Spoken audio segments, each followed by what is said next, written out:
Amen. Il y a des choses que tu as besoin de réclamer pour pouvoir continuer et achever ton parcours comme il faut.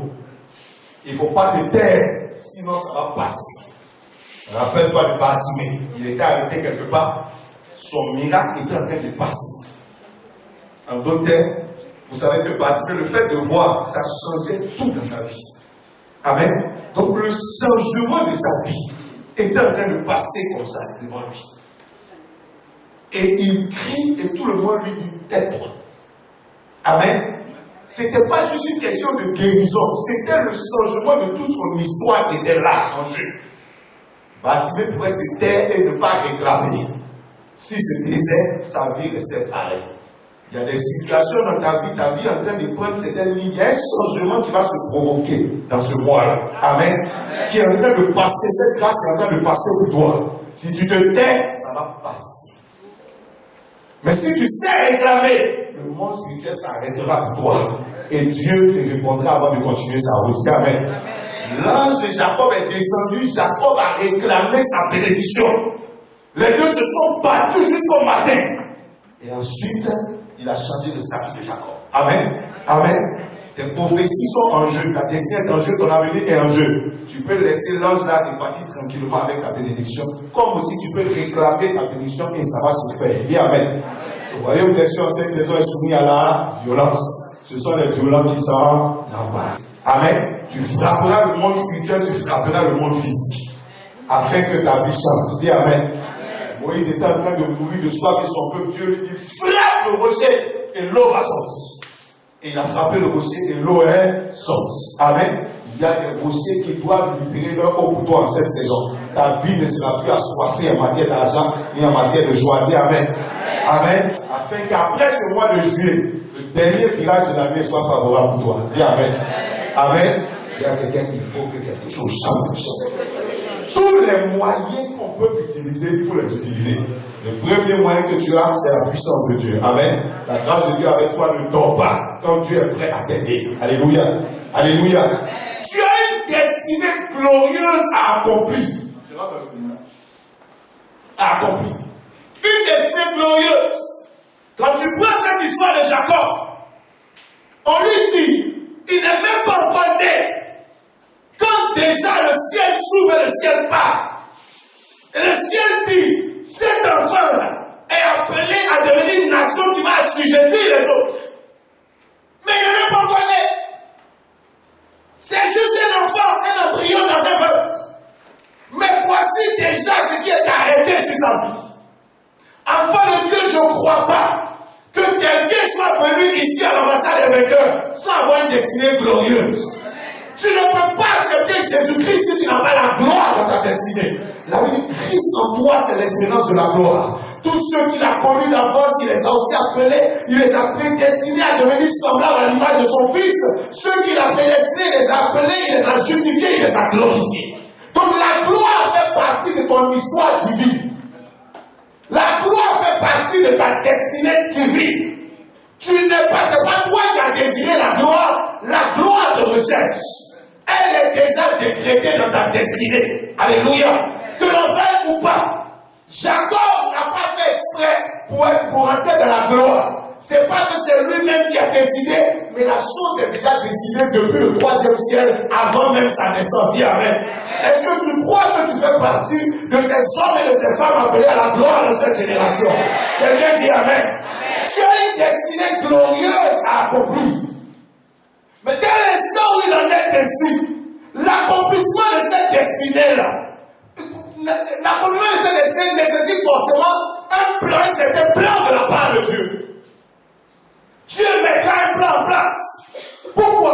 Regarde comment Jacob naît. Jacob naît avec cette destinée sur sa tête, mais dans une certaine position, dans certaines conditions bizarres. Alléluia. Des conditions qui ne ressemblent pas à la prophétie annoncée. Il faut un plan pour que cette prophétie-là se réalise. Et ce plan-là est l'œuvre de Dieu, qui mettra un certain nombre de circonstances en place pour t'aider. En cette saison, aucune circonstance ne t'échappera. Dis à quelqu'un, par un plan bien tracé, tu sortiras de cette affaire. Quelqu'un dit Amen. Quelqu'un dit Amen. Est-ce que tu crois que Dieu travaille à ta vie? Dis Amen. Est-ce que tu crois que la main de Dieu travaille à ton évolution? Dis Amen.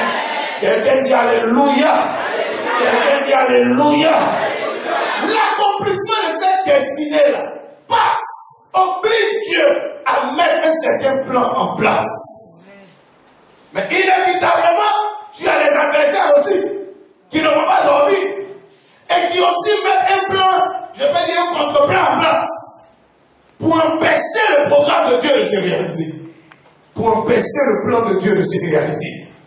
Le diable a entendu aussi que dans cette affaire, Dieu veut faire quelque chose.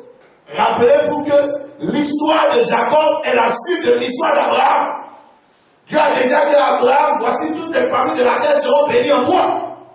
Donc, et il a choisi la postérité d'Abraham pour accomplir cette prophétie. Donc, quelque part, quand Jacob, Dieu le diable entend ces paroles-là sur la vie de Jacob, il se dit certainement c'est le plan de Dieu là qui doit continuer encore. Amen. Est-ce que tu sais que l'accomplissement de ta destinée dans ta génération à toi, favorise l'accomplissement d'un certain plan de Dieu dans ta famille, dans la génération et pour les générations qui arrivent? Chaque fois que quelqu'un accomplit une partie de sa destinée, tu favorises l'accomplissement du grand plan de Dieu. Quand Isaac est né, ça a permis un jour que Jésus-Christ puisse arriver sur la terre. Alléluia. Ce que tu es en train de vivre dans ta génération à toi va favoriser une grande bénédiction dans les générations à venir. Voilà pourquoi il ne faut pas que tu rates ta destinée. Il ne faut pas. Il y a un grand plan qui est en train de se réaliser. Tu es un maillon de la chaîne. Tu es un maillon de la chaîne. Si tu rates ta destinée à toi, on va obligé de repartir à zéro. Le diable peut tout faire pour que tu échoues, mais tu n'échoueras pas. Dis Amen. Dis Amen. Dis avec moi, ma famille sera bénie en moi. Mes enfants seront bénis en moi. Ma génération sera bénie en moi.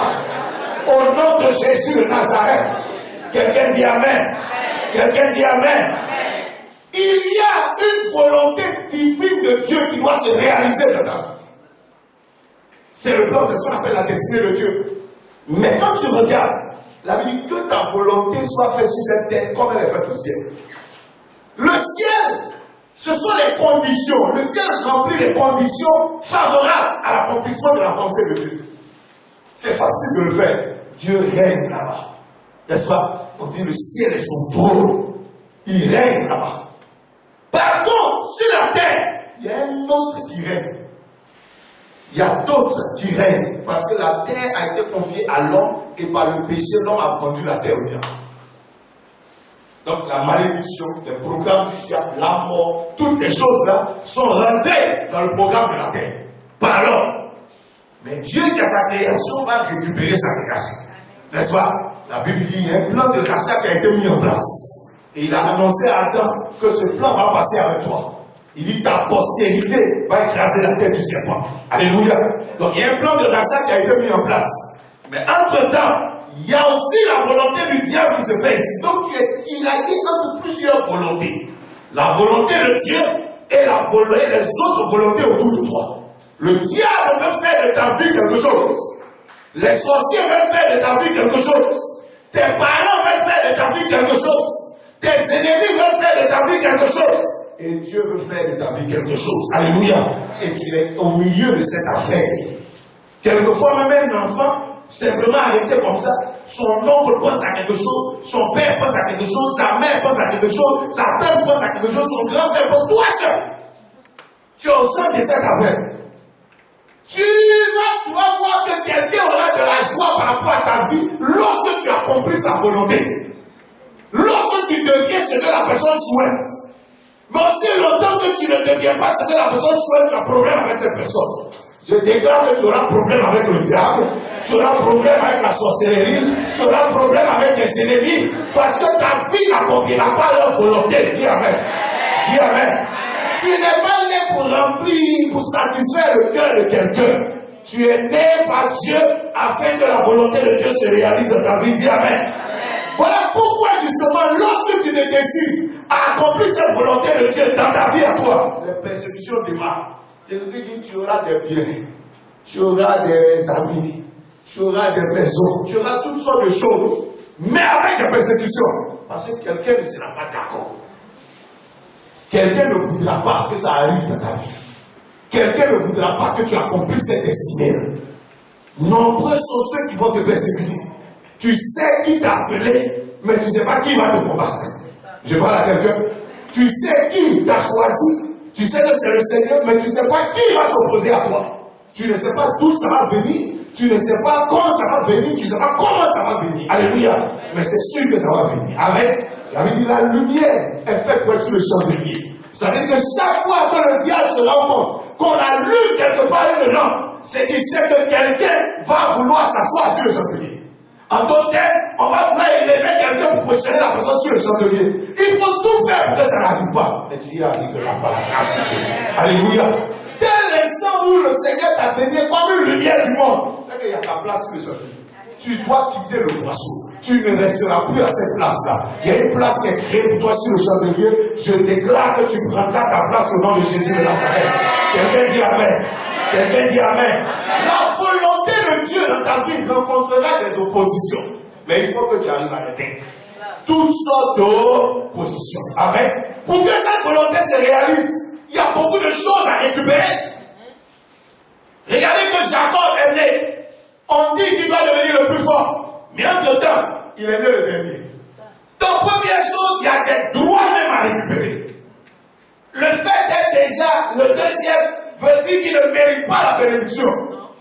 Donc, il te faut avoir le droit à cette bénédiction d'abord. Ici, ça a été matérialisé par le droit d'aînesse. Amen. Selon son époque à lui. Les réalités de son époque à lui. Les conceptions de son époque à lui. Alléluia. À cette époque-là, c'est l'aîné qu'on bénissait. C'est comme ça qu'on voyait, c'est comme ça que la société était organisée. Donc le père s'attachait à bénir son fils aîné. Amen. On lui donnait non seulement la bénédiction verbale, spirituelle, mais également l'héritage. La plus grande portion. Généralement, on appelait ça la double part. Rappelez-vous au temps d'Élisée. Élisée dit à Élie, donne-moi la double portion de l'esprit que tu as. C'est-à-dire qu'il veut la plus grande part dans l'héritage. Parce qu'il était comme l'aîné. Amen. Donc c'est à celui-là qu'on donne toutes les possibilités. Dans la lignée d'Abraham, ça veut dire que c'est lui qui va rester à Canaan. C'est lui qui va être présenté à Dieu comme un candidat avec lequel Dieu doit continuer le programme qu'il a commencé avec Abraham. Mais pour que ça puisse se réaliser dans la vie de Jacob, il faut que Jacob récupère des droits. Tu sais, aussi longtemps que tu n'as pas certains droits, sur le plan spirituel ou sur le plan humain, il y a des choses qui ne peuvent pas arriver dans ta vie. Alléluia. Alléluia. Tu es appelé à ça, mais il te faut avoir certains droits. La preuve, lorsque par exemple tu es intelligent, certains diplômes vont te donner droit à certaines entreprises et à certains postes, n'est-ce pas? Quelqu'un est entré avec un BTS dans une entreprise, au fur et à mesure que tu es en train d'accroître ton niveau intellectuel, en préparant ton diplôme, le jour où tu deviens ingénieur, tu es un master ou quoi que ce soit, tu as droit à d'autres fonctions. Tu as droit à d'autres postes et à d'autres salaires, n'est-ce pas? Tu as droit à d'autres avantages de ta société. Quelqu'un dit Amen. Alléluia. Donc il y a des droits que tu dois récupérer forcément pour qu'un jour ces prophéties se réalisent dans ta vie. Tu ne peux pas entrer dans cette bénédiction tant que tu n'as pas ces droits. Quelqu'un comprend ce que tu es en train de dire? Alléluia. Ce n'est pas possible. Tu veux, mais tu n'y auras pas droit. Parce que tu n'as pas ce qu'il te faut. Quelqu'un dit Amen. Quelqu'un comprend ce que je suis en train de dire? Tant que tu n'as pas certaines connexions, il y a des possibilités que tu n'as pas sur certaines. Regardez par exemple, nous les Africains, c'est nous seuls on prie pour visa dans le monde. Les Français ne prient pas pour ça. Les Belges ne prient pas pour visa. Les Anglais ne prient pas pour visa. C'est pas ça. Parce que c'est nous seuls on n'a pas développé notre continent. C'est nous seuls on est pris dans le monde comme des malfaiteurs. Descendez en Corée, vous descendez tous les noms.